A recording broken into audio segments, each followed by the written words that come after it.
आज की तारीख में डोनाल्ड ट्रंप से ज़्यादा नाखुश कौन है?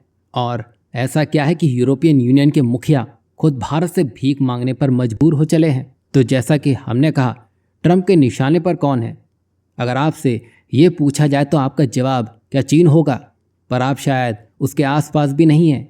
इससे आपको ये अंदाज़ा तो हो ही जाएगा कि आने वाले 4 साल जियोपॉलिटिक्स के लिहाज से बेहद खास होने वाले हैं, क्योंकि इस बार ट्रंप के निशाने पर पूरा यूरोपियन यूनियन है। उल्टा इस बार तो ट्रंप ने यूक्रेन को कोने में करते हुए रूस से नज़दीकियां बढ़ाना ज़्यादा सही लग रहा है। और ये सारी डेवलपमेंट यूरोपीय देश के नेता बर्दाश्त नहीं कर पा रहे हैं। यही नहीं, उल्टा ट्रंप ने अब धमकी भी दे दी है कि अगर यूरोपियन कंट्रीज उनकी नीतियों का समर्थन नहीं करती है तो उन पर 25% इम्पोर्ट टैरिफ भी लगा दिया जाएगा। अब आप देखिए, पहले अमेरिका और ईयू एक ही थाली में खाया करते थे, और आज की डेट में इतना सब कुछ बदल चुका है कि और अब यूरोपियन यूनियन के हाथ में वो थाली नहीं रह गई है, बल्कि उसके हाथ में अब एक कटोरा आ चुका है, और अब वो भारत से भीख मांगने की स्थिति में पहुंच चुका है। दरअसल यूरोपियन यूनियन अब भारत से ओपनली मदद की अपील कर रहा है। और अब आप ये भी सोच रहे होंगे कि एकदम से भारत का फोकस यूरोपियन यूनियन पर क्यों है। इसे आप ऐसे समझिए कि यूरोपियन यूनियन, जिसने कभी भारत को थर्ड वर्ल्ड कंट्री कहा था, दरअसल भारत लंबे समय तक यूरोपीय उपनिवेशवाद का शिकार रहा है, जिससे उसकी अर्थव्यवस्था और बुनियादी ढांचे को भारी नुकसान हुआ। और आज यही 27 देशों का समूह रूस के खिलाफ प्रतिबंधों को लगाने के लिए भारत के दरवाजे पे आकर खड़ा हो चुका है।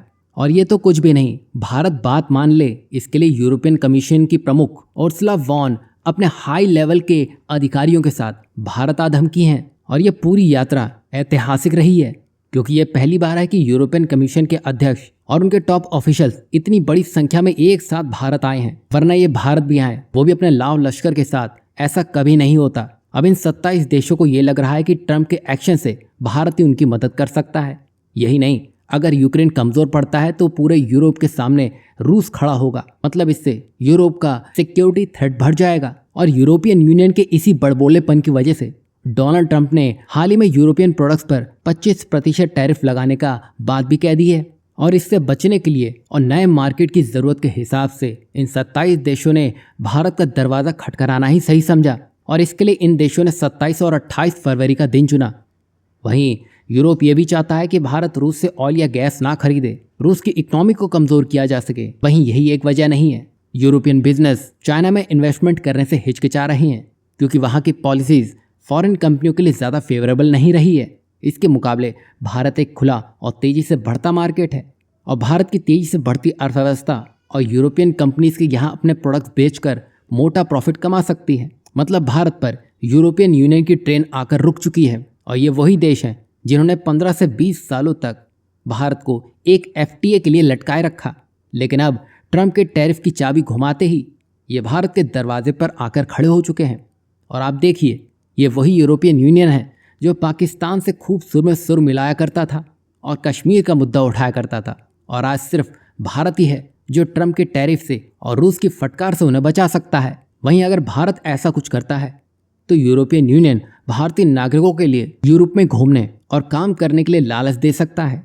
साथ ही फ्री ट्रेड एग्रीमेंट को लेकर ग्रीन सिग्नल भी दे सकता है, और वहीं टेक्नोलॉजी और डिफेंस में भी ज़्यादा कोलैबोरेशन कर सकता है। मतलब अब यूरोप के पास ज़्यादा विकल्प नहीं बचे हैं, तभी वो भारत को इस तरह के लालच देने में लगा है। वहीं अमेरिका और चीन के बजाय वो भारत की ओर रुख कर रहा है, क्योंकि भारत की 140 करोड़ की आबादी और वेस्टर्न ब्रांड्स के प्रति रुचि यूरोपीय देशों के लिए एक नया अवसर लेकर आई है। देखा जाए तो अमेरिका, यूरोप और रूस सभी चाहते हैं कि भारत उनके साथ रहे।